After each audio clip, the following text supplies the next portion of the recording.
ಒಂದು ಸರ್ಕಾರದಲ್ಲಿ ಎಷ್ಟು ಅಚ್ಚುಕಟ್ಟಾಗಿ ಸೇವಾದಳವನ್ನು ಇಲ್ಲಿ ಬೆಳೆಸಿದಿರಿ ಅಂದ್ರೆ ಇದು ನಮ್ಮದೊಂದು ಅಚ್ಚಳಿಯದ ಕನ್ನಡಕ್ಕೊಂದು ದಾವಣಗೆರೆ ಕೊಡುವಂತಹ ಹರಿಹರದ ಈ ಭಾಗದ ಶಾಲೆಗೆ ಗೌರವ ಸಲ್ಲಿಸುತ್ತೆ ಅಂತ ಹೇಳ್ತಾ ಬಂಧುಗಳೇ. ಎಕ್ಸಾಮ್ ಇದೆಯಲ್ಲ ಮಕ್ಕಳೇ, ಯಾರ್ದು ಪರೀಕ್ಷೆ? ಹೌದಲ್ವಾ? ಇದು ಬದುಕಿನ ಪರೀಕ್ಷೆ ಅನ್ಕೊಂಡು ನೀವು ಬರೆದ್ರೆ ಮಾತ್ರ ಯಶಸ್ಸಾಗತ್ತೆ. ನಿಮ್ಗೆ ಗೊತ್ತಾ, ಒಬ್ಬ ಸೈನಿಕ ಆ ಯುದ್ಧದ ಭೂಮಿಯಲ್ಲಿ ಲಡತೆ ಅಮರ್ ಹೋದೆ ಅಂತ ಹೇಳ್ತಾರೆ. ಹೋರಾಡ್ತಾ ಶಹೀದ್ ಆದ ಅಂತ, ತ್ಯಾಗ ಮಾಡ್ದ ಅಂತ. ಆದ್ರೆ ನೀವು ಇಲ್ಲಿ ಪರೀಕ್ಷೆ ಅನ್ನುವಂತಹ ಯುದ್ಧದಲ್ಲಿ ನೀವೆಲ್ಲ ಹೇಳಿದಂತಹ ಗುರುಗಳ ಆಶೀರ್ವಾದ ಪಡೆದು ಆ ಅಂಕಗಳನ್ನ ಪಡೆಯುವಲ್ಲಿ ನೀವು ಯಶಸ್ವಿಯಾದ್ರೆ ನಿಮ್ಮ ಹೆಸರು ಚಿರಸ್ಥಾಯಿಯಾಗಿರುತ್ತೆ. ಪೇಪರ್ ಓದ್ತಾ ಒಂದು ಸಹೋದರ ಹೇಳ್ತಾ ಇದ್ಲ, ಮಗು ಏನಿದೆ ನಮ್ಮ ದಾವಣಗೆರೆಯಲ್ಲಿ, ಏನ್ ಆಗ್ತಿದೆ, ಯಾರ ಜೊತೆ ನಾವು ಹಿಂಬಾಲಿಸಿದ್ರೆ ಏನಾಗುತ್ತೆ ಅಂತ ಎಲ್ಲ ಶುಭಾಶಯಗಳನ್ನು ಕೇಳ್ತೇವೆ ಅಲ್ವಾ. ಈ ಶಾಲೆ ನಿಮ್ಗೊಂದು ಅದೃಷ್ಟದ ಕವಚ ಮಕ್ಕಳೇ. ಆಗ ಗುರುಕುಲಗಳಿದ್ದು ಅಲ್ವಾ, ಮದರಸಾಗಳಲ್ಲಿ ಶಿಕ್ಷಣ ಆಗ್ತಾ ಇತ್ತು. ಅದಕ್ಕೆ ನಿಸಾರ್ ಅಹಮದ್ ಹೇಳ್ತಾರೆ, ಚಾಂದ್ ನ ಬದಲ್ ಗಯಿ, ಸೂರಜ್ ನ ಬದಲ್ ಗಯಿ ಧರ್ತಿ, ಲೇಕಿನ್ ಬದಲ್ ಗಯಾ ತೋ ಇನ್ಸಾನ್ ಕಿ ಇನ್ಸಾನಿಯತ್ ಅಂತ. ಅದನ್ನೇ ಏನನ್ನತ್ತೆ ಅಂದ್ರೆ, ಈ ಭೂಮಿ, ಈ ಸೂರ್ಯ, ಈ ಗಾಳಿ ಯಾವುದು ಬದಲಾವಣೆ ಆಗ್ಲಿಲ್ಲ, ಆದ್ರೆ ನಮ್ಮೊಳಗಿರುವ ಮಾನವೀಯತೆ ಬದಲಾವಣೆ ಆಯ್ತು ಅಂತ. ಅದಾಗಬಾರ್ದು ಅಂದ್ರೆ ನಿಮ್ಮಲ್ಲಿದೆ ಅಲ್ವಾ, ಶಿಕ್ಷಣದ ಅಸ್ತ್ರ ನಿಮ್ಮಲ್ಲಿದೆ. ಆ ಅಸ್ತ್ರದಿಂದ ನೀವೇನಾಗ್ಬೋದು ಹೇಳಿ?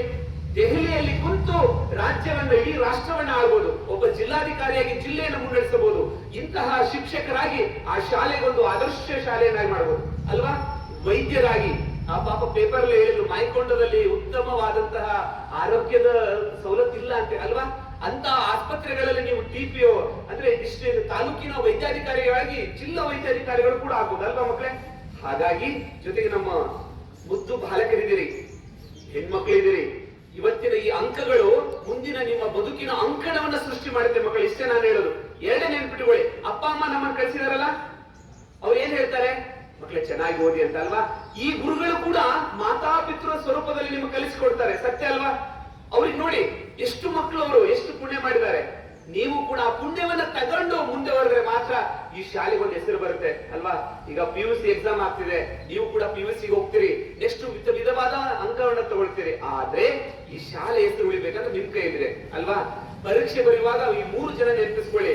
ಒಂದು ತಂದೆ ತಾಯಿ ಕಲಿಸಿದ ಗುರು, ಈ ಶಾಲೆ. ಈ ಶಾಲೆಗೆ ಏನ್ ಕೊಟ್ಟು ಹೋಗ್ತೀರಿ ಅಂದ್ರೆ ಆ ನೋಟಿಸ್ ಬೋರ್ಡ್ ಅಲ್ಲಿ ಒಳ್ಳೆ ಅಂಕ ಪಡೆದವಪ್ಪ ನಾವು ಅನ್ನುವಂತದ್ದು ಬಿಟ್ಟೋಗಿ ಅಂತ ಹೇಳ್ತಾ ವಿವೇಕಾನಂದರು ಒಂದು ಚಂದ ಮಾತು ಹೇಳ್ತಾರೆ.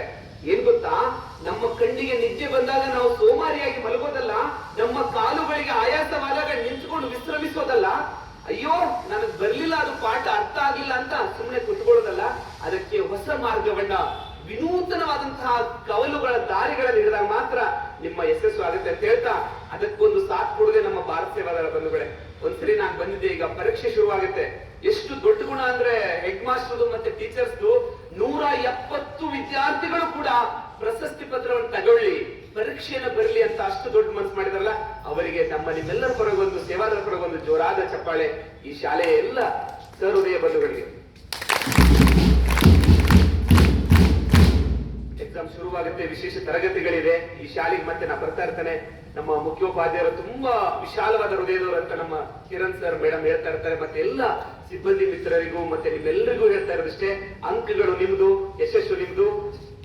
ಜಾಗೋ ಭಾರತ್ ಜಾಗೋ ತರ ಜಾಗೋ ವಿದ್ಯಾರ್ಥಿ ಜಾಗೋ ಅಂತ ಹೇಳ್ತಾ ಅವಕಾಶಕ್ಕಾಗಿ ಧನ್ಯವಾದಗಳು. ಶುಭವಾಗಲಿ. ಜೈ ಹಿಂದ್. ಸತ್ಯವಾದ ಮಾತು. ಇಂದಿನ ಅಂಕಗಳು ಮುಂದಿನ ಅಂಕಣವನ್ನ ಸೃಷ್ಟಿ ಮಾಡ್ತದೆ. ಒಳ್ಳೆಯ ಅಂಕಣದಲ್ಲಿ ನೀವೆಲ್ಲರೂ ಕೂಡ ಬೆಳೀರಿ, ಆಡ್ರಿ ಅಂತೇಳಿ ಹೇಳ್ತಾ ನುಡಿಮುತ್ತುಗಳನ್ನ ನೀಡಿರ್ತಕ್ಕಂತಹ ನಮ್ಮ ಜಿಲ್ಲಾ ಸಂಘಟಕರಾದಂತಹ ಫಕೀರ್ಗೌಡರು ಸರ್ ಅವರಿಗೆ ತುಂಬ ಹೃದಯದ ಅಭಿನಂದನೆಗಳು. All class Savdhaan. ಜಿಲ್ಲಾ ಸಂಘಟಕರಿಗೆ ನಮ್ಮ ಶಾಲೆಯಿಂದ ಗೌರವ ಸಮರ್ಪಣೆ. ಸಲಾಮ್ ಇದೆಗಾ ಸಲ್ಮಿಯಾನ್ ಜೈ